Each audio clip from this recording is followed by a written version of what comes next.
Hey, howdy, hey, welcome back to my channel. For today's video, I'm going to be doing my review for RuPaul's Drag Race episode 5. So if that sounds good to you, make sure to like this video, comment down below what you thought about this episode, and subscribe to this channel if you haven't already. And without further ado, let's get this video started. Loop! Alright, so, I'm coming back at you guys today with my review for RuPaul's Drag Race episode 5. This was the bag ball, where we got 36 looks, and we, had some tea and some drama, so, I'm gonna go ahead and get into it. If you haven't seen the episode, go watch it before you watch this video, if you don't want anything spoiled, because I will be going in depth on a lot of things. So, yeah, let's get on into it.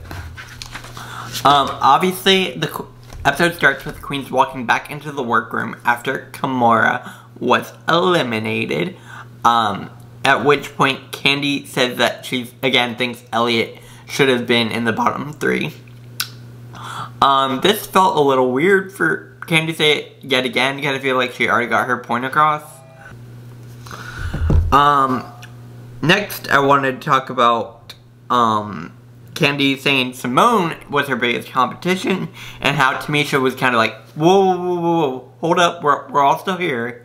Don't just say Simone's your biggest competition, because we're all competition. Which I appreciate Tamisha for, because Tamisha was like, don't discredit the rest of us. Like, we're still here. We're still doing the thing.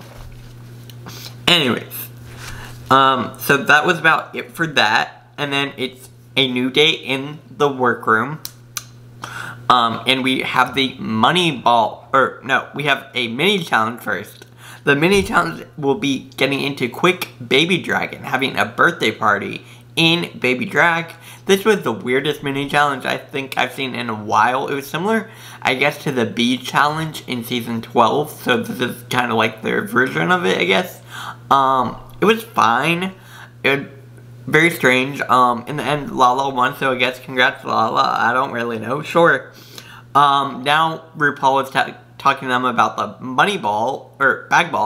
bag ball, and what they're gonna have to do. They're gonna have to present 3 different looks. The first look is a bag of phrases look, so you have to create a look inspired by some sort of phrase using the word bag. Second look is going to be money bags, so you have to wear a CEO realness look with a bag, and design a bag from Coach. And then we have the final one, which is the bag eleganza extravaganza, where you have to create an entire look out of bags. So that was a fun one. That's the one where they actually had to make it. The other ones they got to bring with them. Right from the start, Utica is helping Lala starting up the sewing machine, and then Lala ends up breaking the sewing machine again. So that was an interesting moment. Simone is very nervous about this challenge, because Simone has had such high standard of runways. She's worried that when she makes her own runway, it won't be able to live up to what she's brought on the main stage, and she's worried that that will put her in the bottom. Sort of your inner saboteur type thing. Then we have a conversation about Lala being originally put into drag by Tamisha. But then it turns out that Lala took a break after that for like 5 years before really getting into drag. So Lala's not technically an Amon, but Tamisha said she will always be an Amon in her mind, which was just super sweet. I love Tamisha. Like, Tamisha's so good. Anyways, then they talk about ballroom culture, and this is something that I feel like we needed to have a conversation about for a long time on RuPaul's Drag Race. And I love that they're finally having this conversation. Tamisha she starts a ball because Utica said she's never been to a ball. So Tamisha starts one, and then they all start doing, like, dancing like they're in a ball, and it's great. They also bring up Willy Ninja and Laomi, and I love that they're bringing up Willy Ninja and Laomi. If you haven't seen Legendary, Laomi is a judge on Legendary, and it is such a good show. So good. Highly, highly recommend. The ballroom culture is so good. I would love to get to know even more. it's so good. I love that they're finally giving some respect to it on Drag Race. Anyways, now we are going into when Ru enters into the workroom. Simone is talking to Ru about her inner saboteur, and then at one point Candy just Ru asks Candy a question. Candy just like, I love it, and then Ru starts laughing. It was weird. Then we get Mick and Utica. Mick, we found out, went to fashion school, so Mick should be able to do pretty well in this. And Utica, it makes costumes for other queens and herself, so she regularly makes outfits. So she should be able to do pretty well, which she does.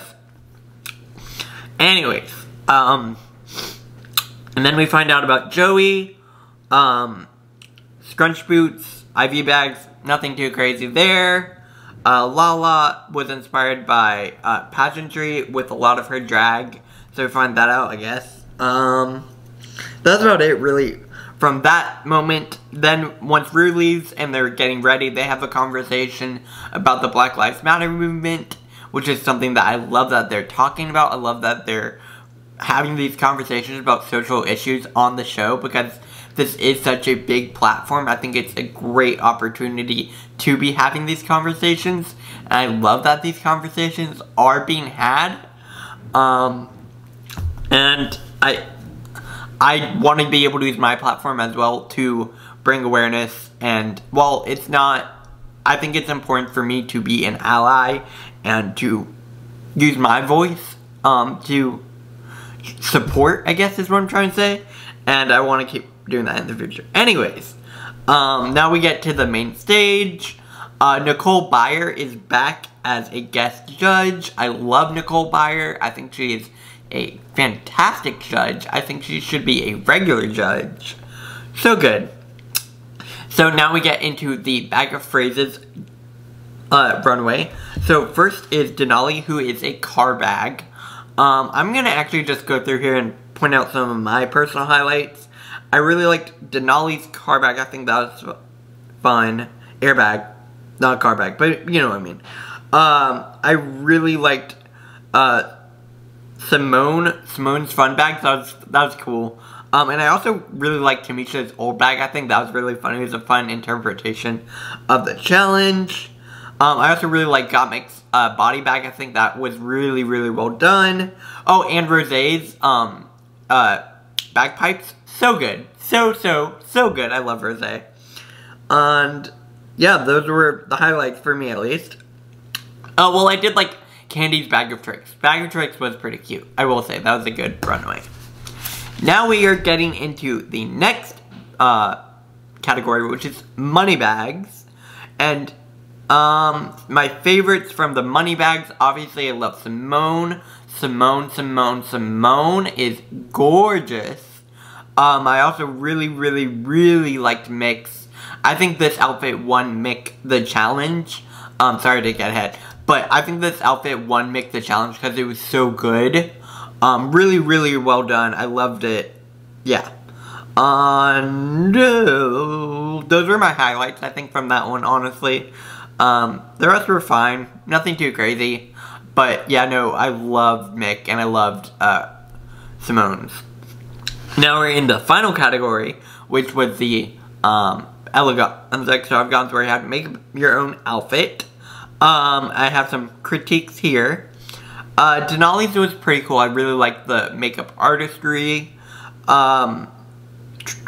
Joey was kind of boring to me. I don't know, maybe that's just me.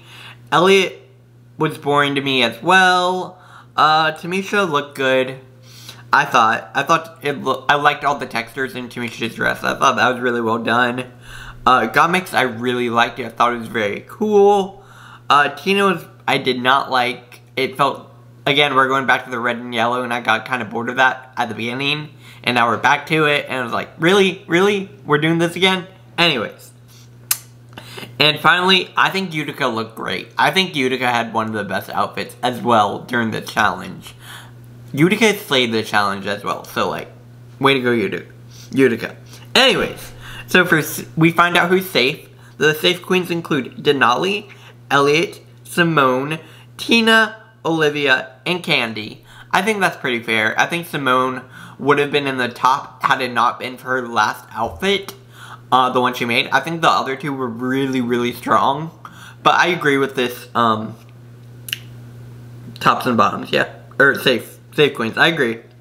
Anyways, so now we find out who are the tops and who are the bottoms. The tops are going to be Rosé, Utica, and Gottmik. Completely agree with this. I think that's 100% fair. And the bottoms this week are going to be Lala, Joey, and Tamisha. Again, this one also, I guess, made sense. I agree with Joey, and I agree with Lala, because Lala's outfit was terrible. Her bag outfit, terrible. I'm sorry, Lala. I love Lala. But that bag outfit, garbage mama. Anyways, so we found out those are the bottom three. All the queens go back to Untuck. And then we have the judges' critiques, where they basically say the same things, nothing too crazy. And then the queens walk back onto the workroom, back onto the main stage. And we find out that Gottmik won this week, so congratulations to Gottmik. I had to wear my Gottmik shirt in honor of this. And we have Rosé and Utica are safe, so that's good. And the bottom two, which we'll have to lip sync, are going to be Lala and Joey. And Tamisha's safe, so way to go, good for Tamisha. I'm glad she's safe. I wouldn't have wanted her to leave yet.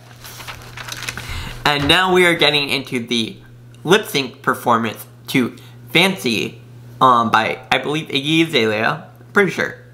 Yeah. This lip sync, I could not take my eyes off of Lala. Lala was slaying it. Slaying it, slaying it, slaying it, slaying it. Whenever the camera moved over to Joey, I was just like, no, I just want to see Lala. I don't really care what Joey's doing. I want to see what Lala's doing. Because Lala was so good. So good. I didn't think Joey was much competition with you guys, honestly. In the end, obviously, Joey J went home. I'm not too surprised by this. I thought Joey was going to be relatively early out.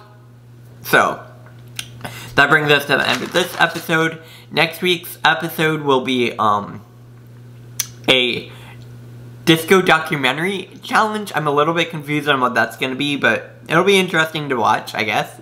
I also want to talk a little bit about Untucked, because Untucked was a lot of drama today. I liked Untucked a lot. I thought it was really, really great TV. I do think some of the queens at some points were a little, I don't want to say out of bounds, but they were taking things a little far. But that being said, it is still really good TV, so I feel like whenever people are sending hate to any of these queens, which I don't think you should do not send hate to any of the queens mentioned in this video. But I don't understand why people are sending hate, because whenever we don't have any drama, people are bored. And this was good TV. This was really good TV. Tamisha and Candy really did the thing and really made some excellent TV. I was like, watching it. Oh my god, it was really good. But anyways, that brings me to the end of my video. Again, make sure to comment down below what you thought about this episode, what you thought about Untucked. If there's anything you want me to say, let me know down below. I will be back again tomorrow. Sorry, this is a later video. I wanted it to be up yesterday, but here we are. It's still going up, so I'm happy about that. Again, make sure to like it, comment down below, and subscribe to this channel if you haven't already. And I will see you guys back here tomorrow. Bye, guys.